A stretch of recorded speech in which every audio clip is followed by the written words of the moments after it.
Assalamualaikum warahmatullahi wabarakatuh and good evening. Today we will present our group assignment for Economy in Malaysia about environmental issues and challenge in Malaysia. Before we proceed to the introduction, we would like to introduce ourselves. Okay, my name is Alia Ahmad. My matrix number is 191886. My name is Syazwani Jismani and my matric number is 194323. My name is Fatin Nadhirah binti Sabah. My matric number is 192670. My name is Hanis Sap'ai and my matrix number is 192430. Okay, we move to our contents in this presentation.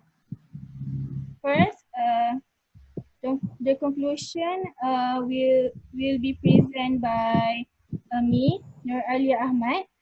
The resource will be present. The resource in Malaysia will be presented by Fatin. The environmental issues and challenge in Malaysia will be presented by Syazwani.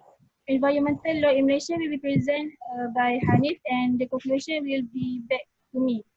Okay, we proceed to the introduction to environment. Okay, so we proceed to introduction to environment. The environment can define as the surrounding or condition in which a person, animal, or plant survive or operate. The environment is constantly changing over the time.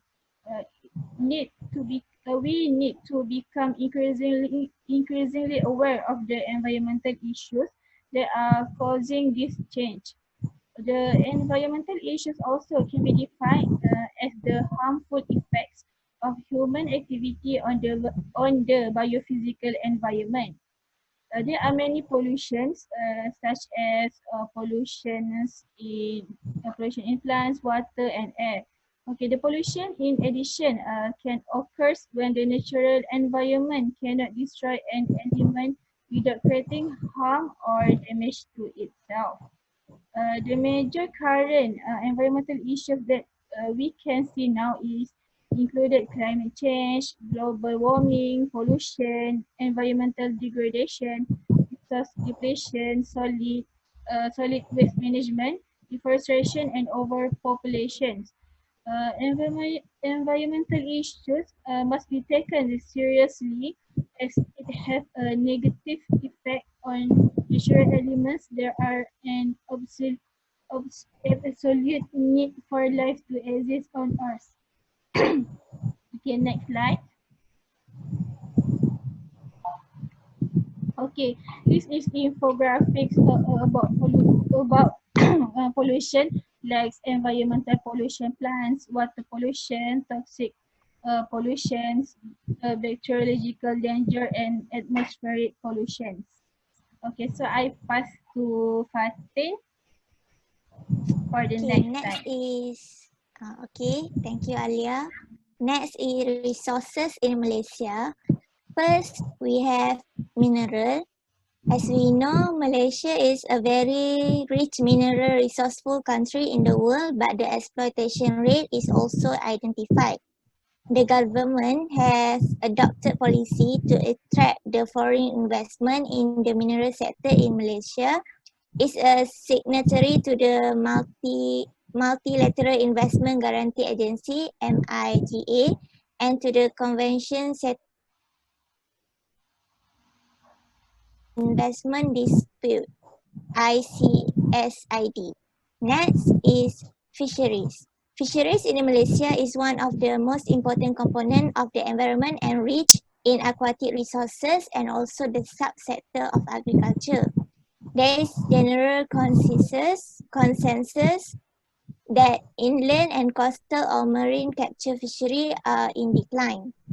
The threat include the losses of floodplain habitat due to agriculture pollution and urbanization, overfishing, rapidly increasing industrialization. Next is agriculture. Malaysia also rich in agriculture. some trend of decline is also observed. The soil quality is degrading due to the chemical fertilizer. The agriculture environment is already under severe pressure. Next is wildlife. Malaysia also is a rich wildlife, has a rich in wildlife and its biodiversity. The wildlife diversity is quite affected in many ways with very limited habitat. Many species have been facing different categories of threats, and the status of 223 species has not been ascertained due to the scarcity of data. In order to cope with, these problems, some law and policy have been passed. And lastly is coastal zone.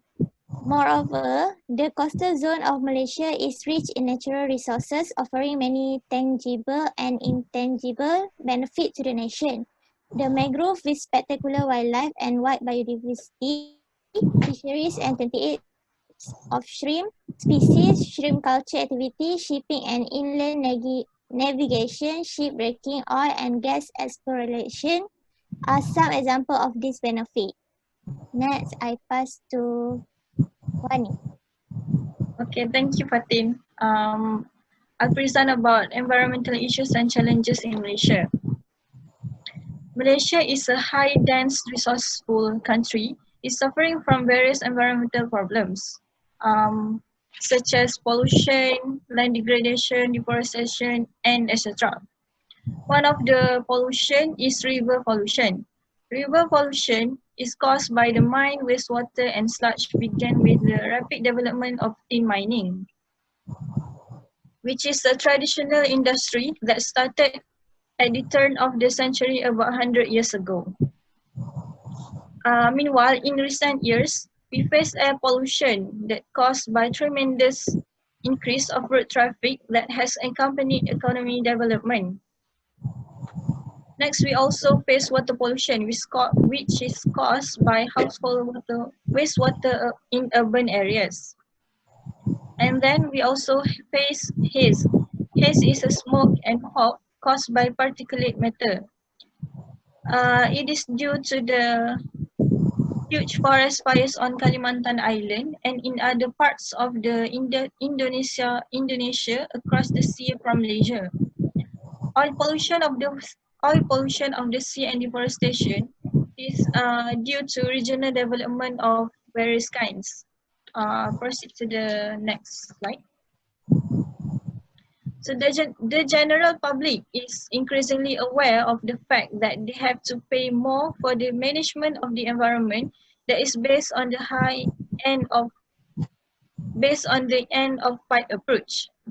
In fact, international agencies and industries worldwide are responding positively with a new paradigm shift towards proactive environmental management through voluntary initiative. The most challenges task in Malaysia, however, is to convince the small and the medium-scale enterprises to shift from the old to the new management system.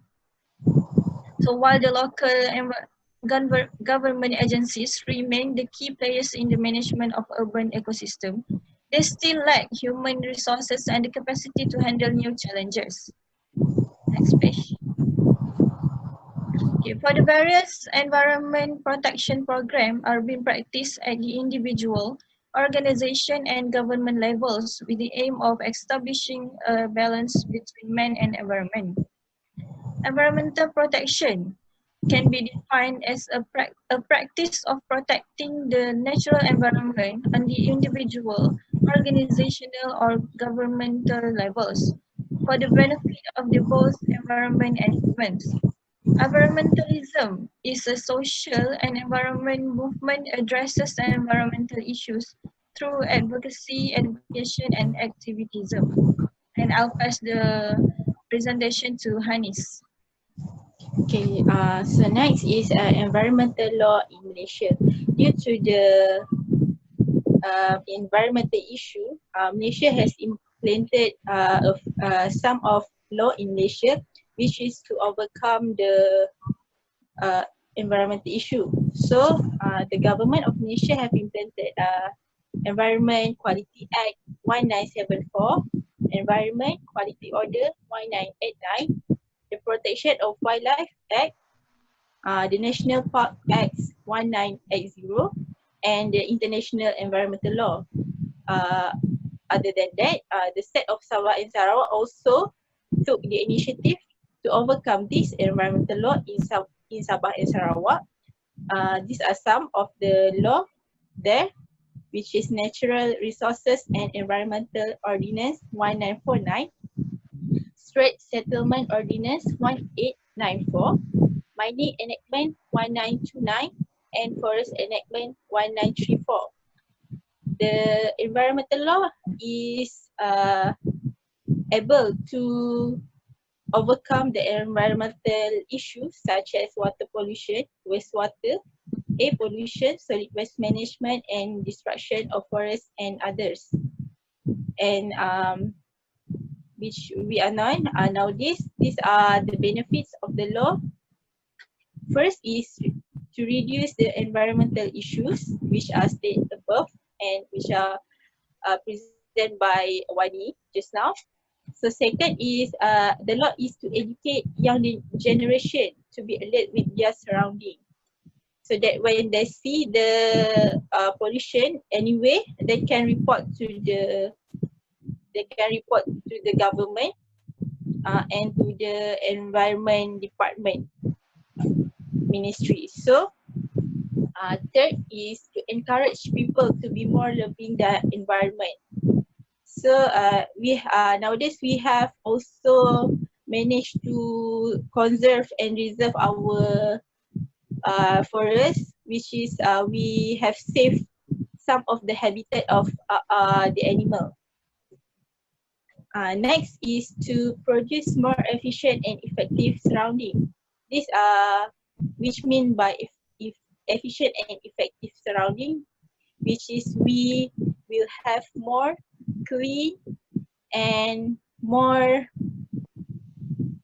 efficient surrounding around us. So the last benefits of the law is that we can keep the heritage and value of the place in Malaysia. So here I want to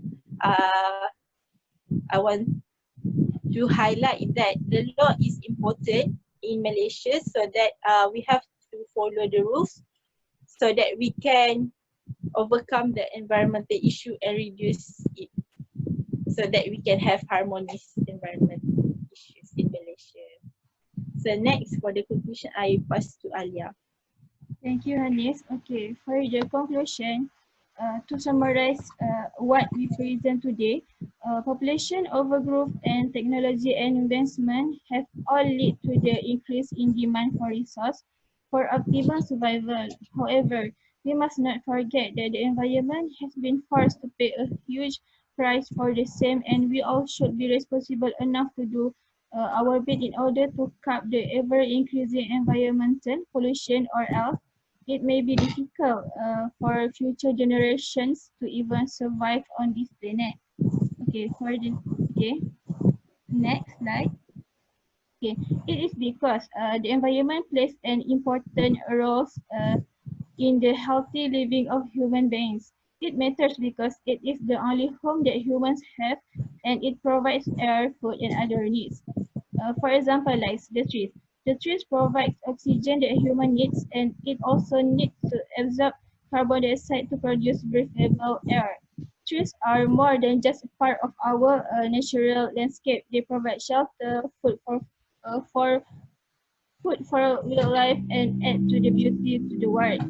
Besides that, fresh water also is essential for our country. Fresh water is vital for people and wildlife, and it needs careful management because there's not always enough to go around. Freshwater environments include river, lakes, wetlands, stream, and expansions to store and clean the waters that crucial for people and wildlife. It also supplies water for drinking, growing crops, manufacturing, and transport. But we have been careless with all of these resources. Okay. To avoid this, there are many ways that we can help to protect. For example, like volunteering for cleanups, buying less plastic, bringing a reusable shopping bag, and carpooling. I think that's all from our group. Thank you. Thank you. Thank you.